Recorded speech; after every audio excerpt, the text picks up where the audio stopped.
ya. Selain ketiga bidang tersebut banyak sekali ya, bisa sosial juga bisa, kesehatan juga bisa dan sebagainya. Ya, karena ini bidang Anda ya, yang ada di kampus adalah bisnis, akuntansi dan pemerintahan, sengaja saya ambil ketiga hal tersebut. Nah, hari ini kita membahas tentang big data analitik pemerintahan ya. Jadi kita harus memahami ya bagaimana cara mencari data big data analitik pemerintahan, contoh-contoh big data pemerintahan itu apa saja, dan Anda terakhir juga harus bisa menganalisis ya, menganalisis big data pemerintahan, karena konteks judulnya adalah big data analitik, berarti Anda harus bisa menganalisis apa yang terjadi terhadap data tersebut ya.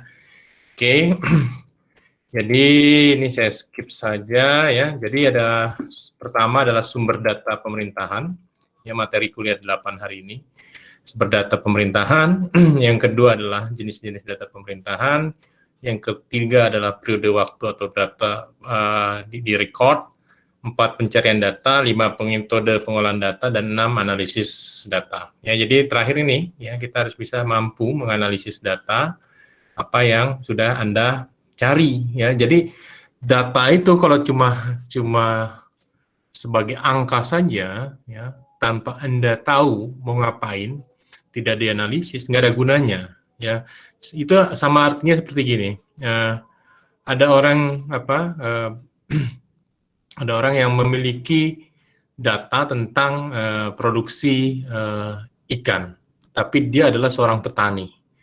Dia nggak peduli dia, walaupun ada data itu tanpa ini dia nggak peduli. Kenapa? Karena nggak nyambung, ya. Sehingga data itu harus bunyi ya, produksi ikan sekian. Nah, untuk mencapai produksi sekian itu dibutuhkan pupuk sekian misalnya, atau pakan sekian gitu ya, atau misalnya vitamin sekian ya. Jadi sehingga mereka tahu menganalisis itu ya.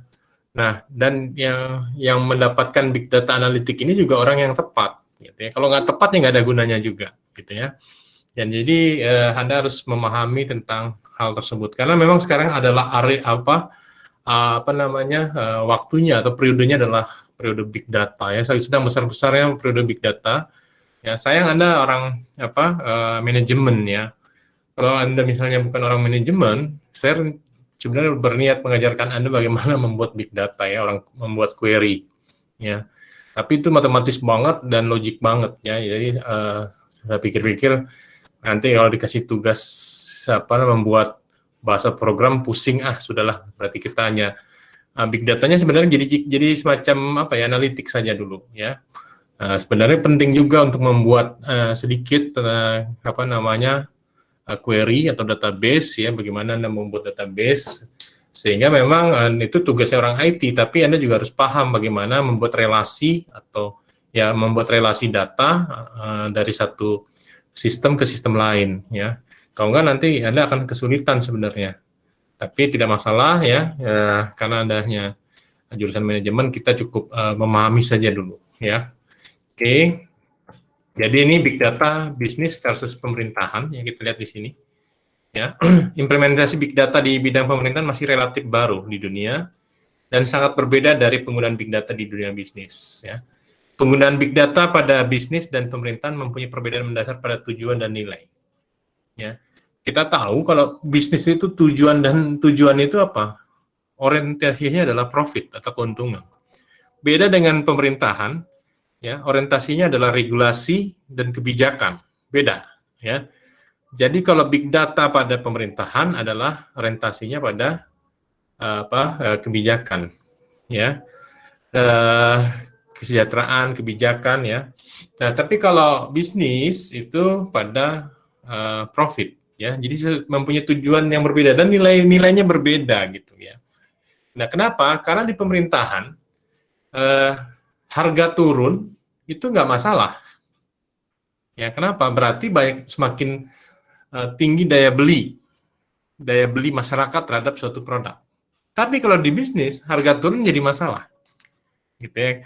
Kenapa? Karena berarti perusahaan tidak memiliki kualitas yang baik.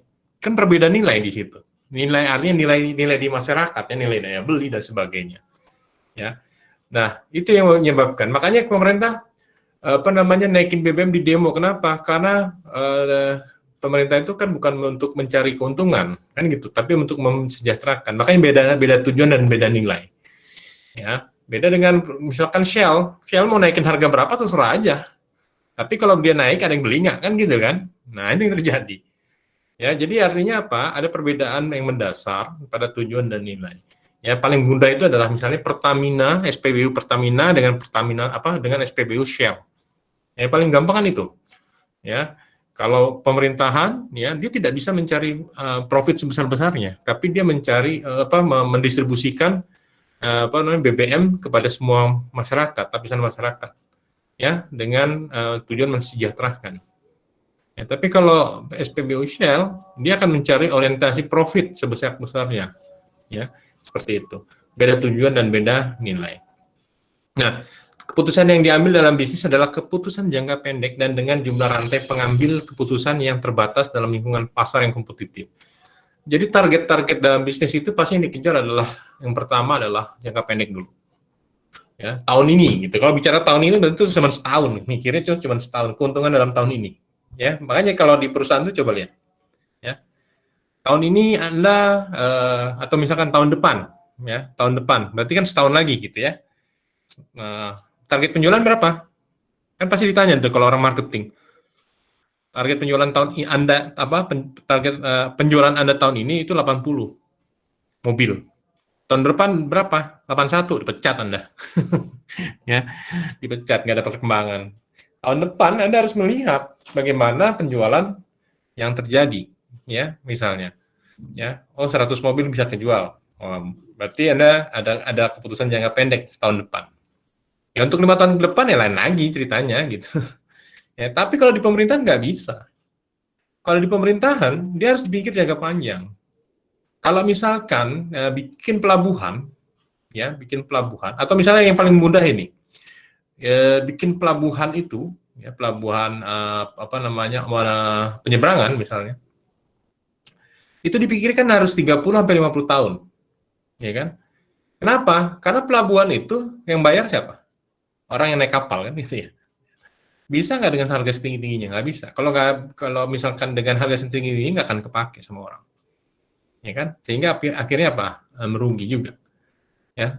Nah, dan orang juga malas pakai pelabuhan. Sehingga masyarakat menjadi nggak sejahtera, terlalu mahal. Ya. Nah, sehingga apa? Pemerintah melakukan subsidi di situ. Ya, subsidi investasi ya. Yang dijual adalah harga tiket tiket masuk pelabuhan yang murah, sehingga masyarakat bisa masuk ke naik kapal dengan murah gitu ya. Nah, sama dengan jalan tol ya. Pemerintah melakukan investasi. Nah, jalan tol itu investasinya bukan cuma 30-50 tahun, mungkin 100 tahun. Ya, dampaknya nggak diterima sekarang, dan sekarang cenderung merugi aja terus ya. Tapi nanti 100 tahun ke depan akan tumbuh sektor-sektor di sekitar jalan tol. Ya, itu yang dapat keuntungan siapa? Masyarakat. Pemerintah sih segitu-segitu aja gitu ya, tapi masyarakat yang akan memperoleh manfaat. Ya, sehingga memang keputusannya berbeda ya. Makanya keputusan bisnis itu cenderung jangka pendek karena mereka mengejar orientasi profitnya ya. Tapi kalau keputusan pemerintahan itu jangka panjang karena pemerintah mengejar orientasi kesejahteraan. Ya, seperti itu. Ya, tidak ada di negara di dunia ini pemerintahnya mencari untung. Ya, tidak ada. Pasti tujuannya adalah welfare atau kesejahteraan. Beda dengan bisnis. Kalau bisnis itu ya keuntungan. Ya makanya pemerintah supaya punya duit, biasanya punya BUMN, ya, yang tujuannya mengambil keuntungan juga. Gitu. Tapi kan nggak semua BUMN. SPBU Pertamina kan BUMN, tapi dia kan dibatasi oleh hajat hidup orang banyak, sehingga tujuannya adalah welfare. PLN adalah BUMN, ya, tujuannya adalah hajat hidup orang banyak, sehingga tujuannya adalah welfare. Nggak bisa semua BUMN mencari keuntungan. Ya, tapi keuntungan misalnya perusahaan tambang, ya, itu cari keuntungan. Karena kenapa? Karena dia akan ekspor. Nah, jadi keuntungan itu beda aja. Jadi ada bisnis dan pemerintah BUMN itu adalah memang ada BUMN yang memang untuk profit oriented supaya menjadi income-nya pemerintah, dan ada BUMN pemerintah yang tujuannya adalah welfare. Ya, kenapa? Karena kalau ini dikuasai oleh swasta, maka akan menjadi kemiskinan. Ya, karena nggak semua orang memiliki pendapatan yang sama. Ya kebayang ya, PLN kan harga normalnya kan 300. Padahal masih banyak rakyat yang miskin itu. Ya, sehingga untuk yang 4,5 disubsidi oleh pemerintah 50% misalnya. Ya, seperti itu. Ya, jadi ya banyak hal ya. Terus bensin ya yang premium ya, untuk angkot itu kan disubsidi kan. Ya, tapi untuk yang perorangan sudah enggak, seperti itu. Hal-hal seperti itulah ya. Jadi putusan jangka pendek untuk swasta, kalau untuk pemerintah jangka panjang, tujuannya adalah welfare, kalau bisnis adalah profit, ya, jumlah rantai pengambilan keputusan yang terbatas dalam lingkungan pasar yang kompetitif. Coba aja lihat, di perusahaan-perusahaan swasta, coba ya, dilihat, pengambil keputusannya kan sedikit, kan? Direkturnya paling 3, direktur utama, direktur keuangan, direktur pemasaran, satu lagi direktur produksi. Coba di perusahaan negara, udah direktur, ada komisaris, banyak pula ya, yang sampai kartu kreditnya 30 miliar tak terbatas itu. Ya habis aja semua kan. Ya itulah kadang-kadang karena kalau di bisnis itu swasta itu lebih cenderung untuk mengejar profit, sehingga mereka harus efisiensi. Ya itu yang terjadi. Kenapa? Karena mereka harus efisien karena lingkungan pasarnya kompetitif. Ya. Artinya kompetitif apa? Kalau mereka tidak bisa memiliki daya saing di pasaran dengan perusahaan lain, maka kolab. Beda dengan BUMN yang Pertamina, ya semua orang kan beli bensin, ya kan? Semua rumah pasti pakai listrik PLN, kan gitu, ya sangat berbeda, ya. Nah, terus pada pemerintahan tujuannya adalah mempertahankan stabilitas domestik, mencapai pembangunan berkelanjutan, mengamankan hak-hak dasar warga negara, dan memajukan kesejahteraan rakyat dan pertumbuhan ekonomi. Ini yang membedakan. Makanya pemerintah itu tidak profit oriented, ya. Makanya kita lihat nanti di situ kenapa bisa dilihat dari analisis kebijakannya seperti apa, ya. Pada dunia bisnis, tujuan utamanya adalah untuk mendapatkan keuntungan dengan melakukan penyediaan barang dan jasa, membangun keunggulan kompetitif, memuaskan konsumen dan pemangku kepentingan lain dengan menambahkan nilai tambah. Sudah jelas ya perbedaannya big data bisnis dan pemerintahan. Ya. Nah, terus kalau keputusan yang diambil di bidang pemerintahan biasanya memakan waktu yang lebih lama karena ada top down-nya itu. Ya, dari pemerintahan pusat ke pemerintahan provinsi, provinsi ke kabupaten kota. Dari kabupaten kota turun lagi ke kecamatan, kelurahan atau desa, turun lagi RW RT. Ya akhirnya apa? Ini membutuhkan jalur keputusan yang sangat panjang dan sangat lama dari setiap kepentingan baik pemerintah maupun masyarakat. Ya. Sangat lama. Jadi makanya jangan heran kalau keputusan membuat jalan saja, ya, itu bisa bertahun-tahun. Kenapa? Pertama, daerah mana dulu yang mau dibangun, kan saling berebut tuh. Ya kalau dia misalkan anggarannya provinsi, ya, itu berebut antar kabupaten. Nanti dibagi antar kabupaten dan antar kecamatan berebut lagi, ya, antar kecamatan dibagi lagi berebut lagi. Nah itu yang terjadi. Sehingga apa? Jalur keputusannya panjang dan lama sehingga membuat tidak efisien. Nah makanya pemerintah menggulirkan itu tadi dana desa, ya. Menggulirkan dana desa, ya udah silakan deh, tiap desa saya bagi, ya berdasarkan jumlah penduduk, berdasarkan luasan, silakan kelola, ya jadi supaya waktunya lebih cepat. Maksudnya seperti itu. Nanti pertanggungjawabannya dengan big data pemerintahan, apa itu? Dengan sistem online. Akhirnya seperti itu. Nah, akhirnya apa yang terjadi? Big data pemerintahan bisa digunakan. Tapi ingat, dulu jadinya kan keputusannya menjadi lambat. Ya, karena dulu memakan waktu lama kan. Ya, sekarang dipotong, gulirkan dana desa, setiap desa bisa langsung membangun besaran dana desa berdasarkan PAD-nya, misalnya berdasarkan jumlah penduduknya, berdasarkan luasannya. Diberikanlah dana desa, bangunlah desa Anda. Ya, dengan big data pemerintahan. Ya. Nah, Terus beda dengan keputusan yang diambil bidang bisnis, harus cepat, ya kan dia hitungannya waktunya bisa tahunan, bisa bulanan, bisa mingguan, bisa hari, bahkan detik. Karena perubahan dolar saja itu sudah berbeda. Contohnya ekspor barang, ya mau ekspor ikan dengan sistem dolar kan. Ya. Nah, kalau harga dolarnya misalkan 100 dolar, $1 misalnya 14.000, dia harus apa namanya sekarang. Nah, begitu dia pengiriman FOB sampai di pelabuhan, begitu naik di kapal, itu kan sudah berbeda tuh dolarnya. Kalau naik dia makin bagus, perusahaannya seneng. Kenapa? Duitnya nambah. Tapi kalau turun, nangis gitu ya. Kenapa? Kan dolarnya pas dia ekspor itu kan nggak cuma $1. Mungkin ribuan, nilainya ribuan dolar. Ya. Turun 1 atau 10 rupiah saja sudah lumayan gitu ya. Jadi harus cepat keputusannya, nggak bisa bertele-tele. Ya. Nah, ini pemanfaatan big data setiap pemerintah Indonesia ya. Ya, banyak level dan cabang ya, tercatat 5 level horizontal. Horizontal itu berarti apa apa namanya? Horizontal ya, vertikal ya. Vertikal nih, maaf. Ini vertikal yaitu desa, dari desa kecamatan, kecamatan kabupaten, kabupaten provinsi dan akhirnya pusat. Nah, jadi cabangnya banyak ya. Dari ini level vertikal ya. Jadi dari bawah ke atas. Nah, habis itu setiap level memiliki masyarakat perwakilan masyarakat. Jadi desa ada BPD, ya horizontalnya itu. Ya, kecamatan ada BPD, DPRD ada kabupaten, DPD ya segala macam. Sehingga apa yang ambil keputusan banyak. Ya, itu yang menjadi lambat gitu. Ya. Nah, kalau bisnis kan sederhana, koordinasi dan pengambilan keputusan biasanya pada top manajemen. Ya. Tidak seperti pemerintahan ada perwakilan masyarakat di setiap lini. Sehingga apa? Mau membangun jalan cuma 100 meter aja, ya, turun ke level-level ini sudah makan waktu berapa? Belum nanti di tingkat DPRD-nya ribut dulu, ya. Akhirnya jalannya udah hancur duluan itu kan. Itu yang terjadi. Ya. Tapi beda dengan swasta ya, ambil keputusan langsung top manajemen. Bangun atau beli atau jual gitu ya. Cepat gitu ya jadinya.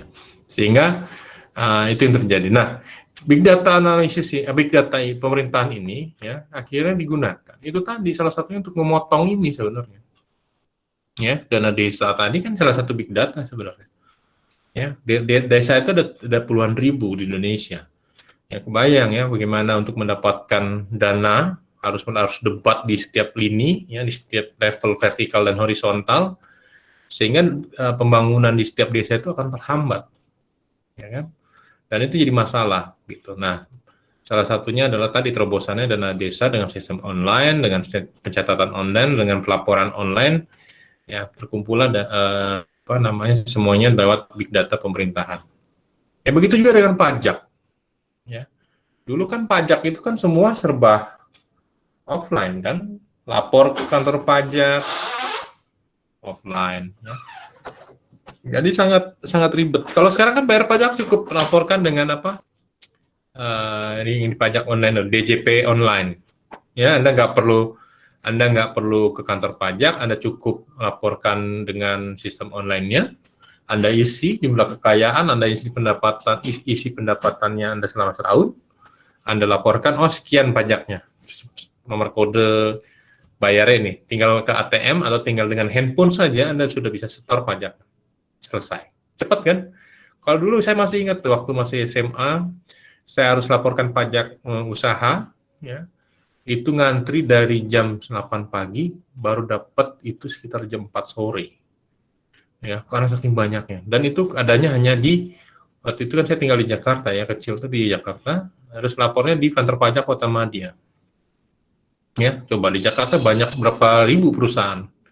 Ya, dan itu pajaknya pajak tahunan kan, antriannya panjang sekali. Ya, belum tentu juga kadang-kadang kita dapat kalau kita kesiangan antriannya, misalnya datangnya harus ngambil antrian itu jam 6 pagi di Satpam. Ya. Baru buka kantor jam 8. Kalau kita datangnya jam 8, antriannya udah nggak dapat. Itu bisa dapat seminggu kemudian gitu ya. Nah, sekarang kan sudah enggak, ya, semua bisa dengan online, ya. Dengan online, ya, Anda bisa tidur-tiduran, bisa ngisi, ya bisa bayar dan sebagainya, sehingga menjadi lebih cepat, lebih efisien dan lebih mudah. Ya, itu yang dibangun oleh pemerintah.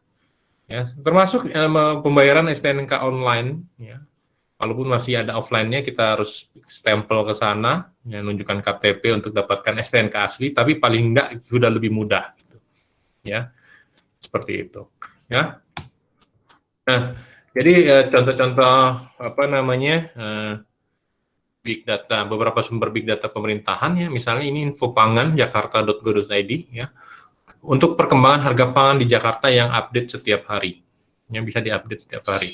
Oleh siapa? Oleh pemerintah Provinsi Jakarta. PIPP, DJPT, KKP, berarti perkembangan harga ikan dan produksi ikan di seluruh Indonesia yang update setiap hari dan setiap menit. Jadi setiap kapal yang mendarat, ya, tercatat di situ berapa produksinya, satu kapal berapa harganya, tercatat di situ setiap hari dan setiap menit.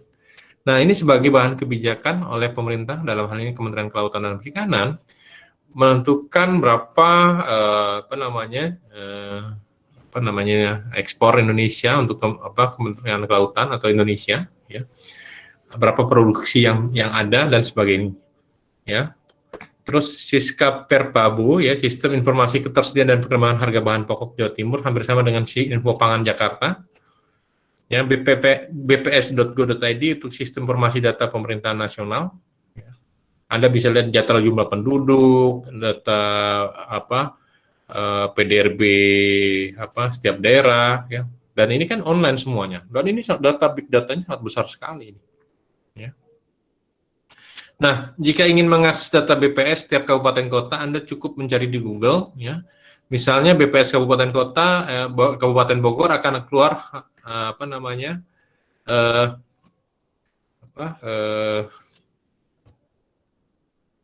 bogorkap.bps.go.id dan begitu juga seterusnya. Jika Anda mau mencari pada setiap kabupaten, cukup mengetikkan kabupaten yang dicari, ya, spasi BPS. Ya, jadi Anda bisa cari data BPS itu untuk data pemerintahan nasional, dan itu merupakan big data juga, ya. Banyak sekali. Pajak itu big data, STNK online, sekarang kan STNK online ya, info PKB pajak kendaraan bermotor bisa dengan apps juga kan, malahan sekarang, ya, karena sudah saking banyaknya, ya. Apalagi, ya, banyak, ya. Jadi perbankan pun sudah bisa, tapi perbankan ada perbankan swasta, ada perbankan pemerintahan. Oke, ini ya contoh kalau Anda menggunakan laptop atau menggunakan handphone, Anda bisa klik seperti ini, cari https info, nggak usah https deh, info langsung aja infopangan.jakarta.go.id, nanti akan muncul seperti ini, ya, muncul seperti ini, ya. Saya coba sambil online, ya, saya coba sambil online.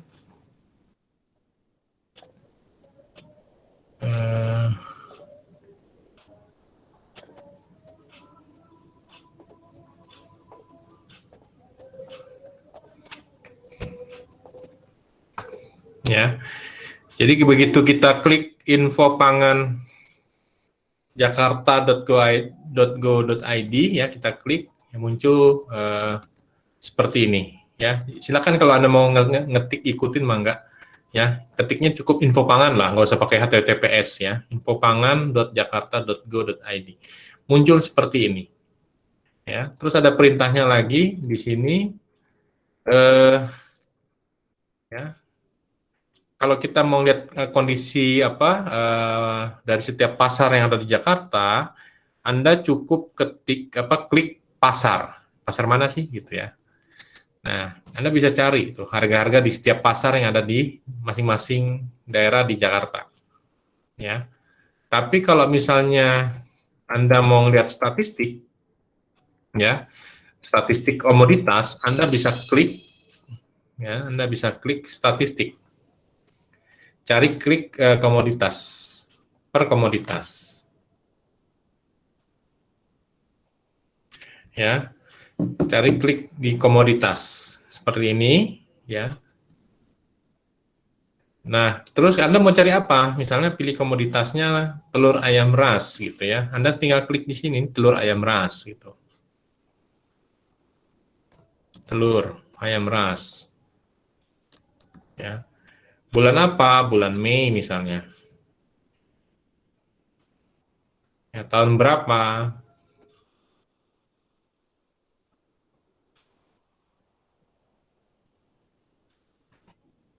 Ya, atau jangan bulan Mei ya, bulan Juni kan sekarang, bulan Juni lah.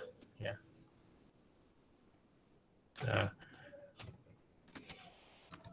bulan ini misalnya Anda klik, nanti di sini muncul harga-harga apa namanya harga-harga telur ayam ras ya di masing-masing pasar. Nah, Anda bisa klik download apa ke bawah, klik ke bawah, ya, cari download di situ, download, ya. Nah, nanti terbuka tuh Excel-nya, ya, Anda bisa lihat Excel-nya.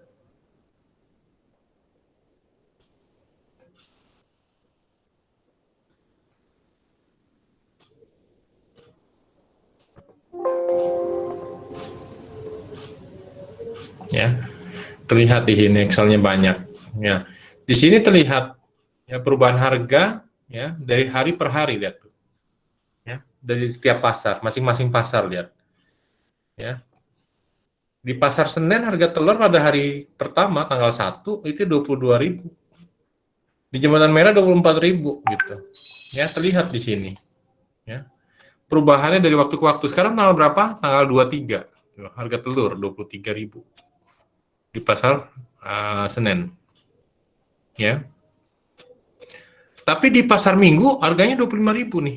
Pasar Glodok harganya 25.000. Ya kan? Nah, terlihat tuh perbedaannya. Ya. Terlihat sekali kan perbedaannya dari masing-masing pasar aja udah beda dari dari tanggal per tanggal. Ya. Terlihat tuh. Ya. Nah, sehingga Anda menganalisis ini bisa. Ya, harus bisa menganalisis ini. Gitu. Ya, Anda harus mampu menganalisis ini apa yang terjadi, ya. Nah, saya kembali ke slide, ya. Kembali ke slide. Setelah Anda sudah bisa download, ya, kita kembali ke slide, ya. Jadi di sini terlihat apa namanya nama pasarnya, ya. Terus terlihat statistik harga ayam, nama filenya, ya.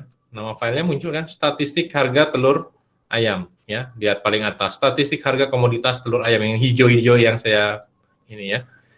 Bulan Juni 2021 misalnya. Ya, Anda lihat di situ. Nah, lihat amati harga rata-ratanya. Nah, lihat di sini, harga rata-ratanya Anda amati. Ya, amati harga rata-ratanya. Kelihatan ya, ternyata beda-beda tuh gitu ya. Terus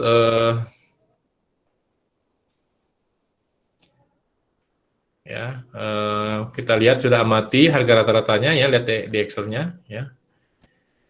Terus kita lihat hitung rata-rata dari seluruh pasar, average-nya. Ya, kita hitung. Dapat sekian gitu ya. Nah, ini misalnya kita lihat di sini harga rata-rata seluruh pasar dapat average-nya berapa. Ini bulan Juni ya, ini contoh bulan Mei tahun 2020. Nah, ini adalah harga rata-rata telur ayam ras pada bulan Mei yang dimasukkan ke dalam tabel. Nah, kita lihat ya. Jadi nanti Anda mengumpulkan data harga dari bulan Januari, Februari, Maret, April, Mei, Juni. Gitu ya. Anda kumpulkan ya, Januari, Februari, Maret, April, Mei, dan Juni kalau sekarang. Nah, Anda kumpulkan misalnya. Nah, ini Anda caranya sama ya. Download Excel-nya, cuman Anda pilih apa namanya periodenya yang di sini nih. Bulan apa? Bulan Januari kah? Gitu ya. Bulan Februari kah? Nah, nanti sama. Di sini Anda buat Januari, Februari, Maret, April, Mei. Ya, Anda lihat seperti ini. Nah, nah ini dapat dari mana? Dari rata-ratanya. Ingat rata-ratanya. Ini. Ya, ini di rata-rata nih, rata-rata setiap pasar, kemudian di rata-rata secara keseluruhan. Tergambar rata-ratanya adalah sekian. Gitu ya.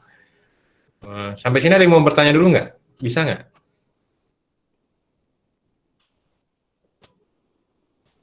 Bisa ya? Oke, nggak ada yang tanya, berarti saya nggak bisa. Ya. Nah, kalau sudah, ya, Anda kumpulkan nilai rata-rata tiap bulan, Ya. Kalau sudah, Anda ingat kuliah statistik deskriptif, sudah pernah ngambil kan? Ya. Nah, kita coba salah satu metode forecasting namanya. Persamaan tren linier. Ya. Nah, ini rumusnya ya, Y sama dengan A plus BX. Untuk mencari nilai A itu adalah sigma Y dibagi N. Apa sigma Y? Nanti ada di sana, ya kita terangkan. Apa itu B? Ya, B ini slope kemiringan. Nah, nanti gimana cara nyarinya? Kita lihat latihannya. Ini.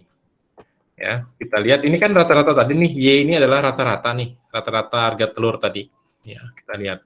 Ini kan 36130, 36130, 3593186.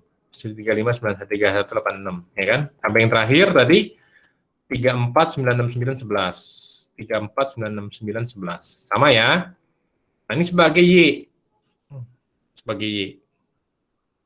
Nah, kemudian ini dijumlah. Oke.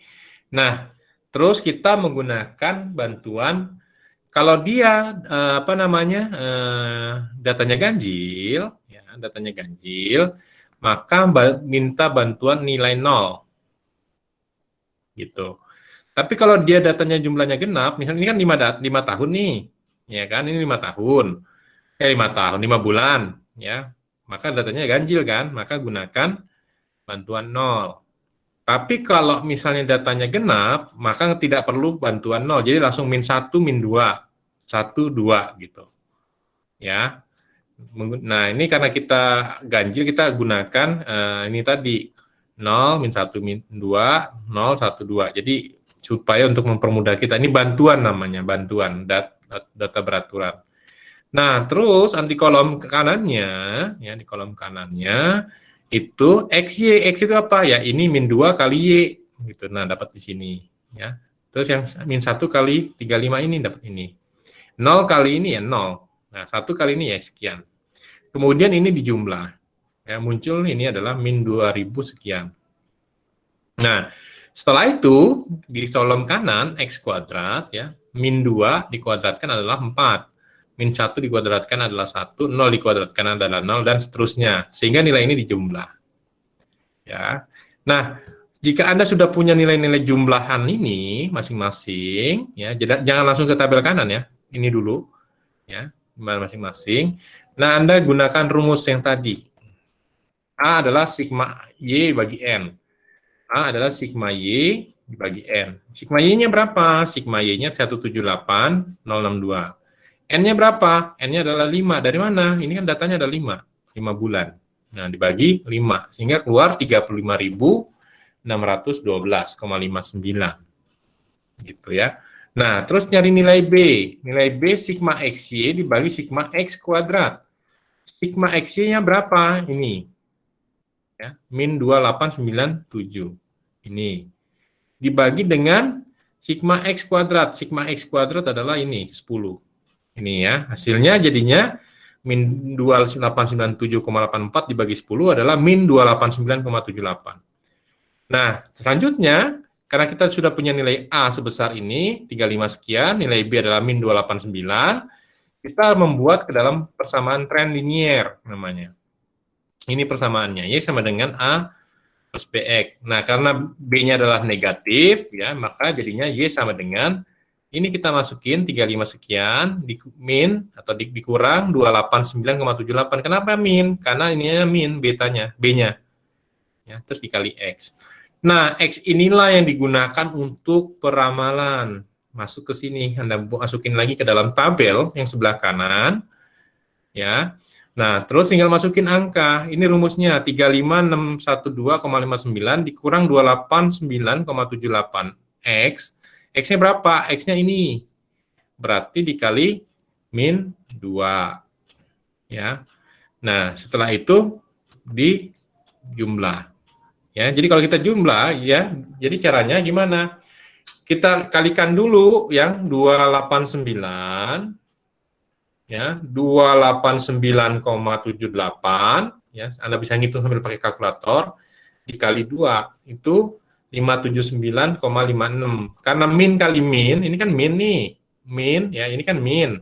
Ya. Min kali min, ini kan min 2. Jadinya kan positif. Jadi 579,56 ya kan? ditambah 35612,59. Hasilnya adalah 36192,15. Nah, yang untuk kolom 2 juga sama, yang kolom kedua. Ya, X-nya berapa? Ini kan sama, X-nya min 1, tinggal kali ini ini min 1 ya. Ini masuk ke sini untuk menjadi X. Ya, min 1. Kalau 0 ya 0. Makanya 0 35612,59 kurang 289 kali 0. Hasilnya kan sama dengan 35612 kan? Ini. Karena dikali 0 tadi. X-nya ya. Dan seterusnya. Nah, dari sini kita bisa melihat ya, kurva tren harga ayam periode Januari Februari ya, trennya seperti ini, menurun. Nah, terbukti berdasarkan tren big data info pangan saat ini, harga ayam mengalami penurunan. Ya. Terbukti jika kita perhatikan harga ayam di pasaran mengalami penurunan, ya kan terbukti kan? Turun kan? Ya kan? Mengalami penurunan kan? Lihat tuh trennya, lihat. Turun terus. Ya. Terus kalau udah tahu dari data ini kenapa dihitung, Pak? Kenapa dibuat tren? Berarti kita bisa tahu bulan Juni itu akan seperti apa nanti. Ini kan sampai bulan Mei nih. Nanti kelihatan bulan Juni turunnya seperti apa. Juli seperti apa gitu. Ya, sehingga sebagai pengambil keputusan, pengambil kebijakan, Anda sebagai seorang gubernur gitu ya, atau Anda sebagai seorang kepala dinas pertanian dan pangan, apa yang harus dilakukan terhadap ayam broiler? Telur ayam ya. Apa telur ayam atau ayam tadi saya lupa. Apa yang harus dilakukan? Apakah suplainya dibatasi, gitu ya? Atau seperti apa? Apa yang terjadi sih dengan ini? Gitu. Apakah memang harga ayam lagi murah? Atau demand-nya, orang masyarakat nggak mau beli ayam? Ya, itu yang terjadi. Nah, sehingga Anda bisa ngambil keputusan dalam kedepannya seperti apa. Ya. Nah, untuk itu supaya Anda memahami, ya, minggu depan dikumpulkan tugasnya, ya, tugas untuk pemerintahan. Ya, ikuti langkah-langkah mulai dari slide 9 sampai slide 18. Ya, setiap mahasiswa melakukan analisis komunitas yang berbeda. Ingat berbeda ya tiap orang. Anda komunikasi saja di grup. Ya, pada contoh kan yang diberikan harga ayam broiler ya. Masih banyak komoditas lain, daging, telur, ikan dan sebagainya. Ini kan banyak nih. Ya, Anda bisa cari nih, ada telur ayam, ada ayam broiler, ada cabai merah, cabai keriting, cabai lurus, cabai kerimbat gitu ya. Banyak kan? Nah, tiap orang dibedakan, ya. Dibedakan. Oh, tapi misalkan habis Pak, kami ada 100 orang. Ya udah beda tapi tahunnya dibedakan gitu. Ya, bulannya mungkin sama tapi tahunnya beda gitu ya. Seperti itu. Sehingga tidak ada yang satu orang pun yang sama. Ya. Oke, dikumpulkan minggu depan ya biasa ya supaya Anda paham. Saya bukannya supaya apa-apa, supaya Anda paham apa yang diajarkan ya supaya Anda juga tahu cara mencari data seperti apa, menganalisisnya seperti apa. Oke, sampai di sini kuliahnya. Ada yang mau bertanya?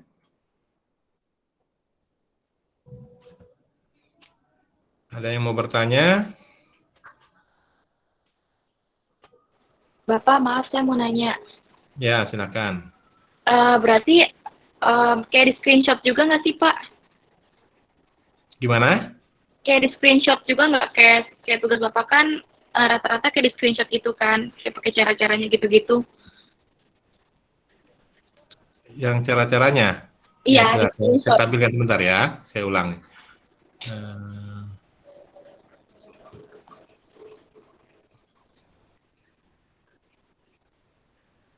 Yang ini maksudnya? Iya, pakai kayak gitu-gitu ya, di Iya. screenshot kan? Iya. Ya, tujuannya supaya Anda ngerti. Ya, di PowerPoint aja. Ya, tujuannya supaya ngerti.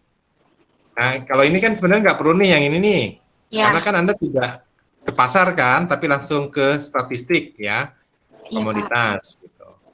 Ya udah langsung ini aja screenshot, seperti biasa aja. Gitu. Ya supaya Anda paham, ya tujuan supaya Anda paham bagaimana langkah-langkahnya. Ya. Oke, ada pertanyaan lain? Paham tadi siapa? Baik, Pak, cukup. Baik. Ada lagi pertanyaan lain? Ada?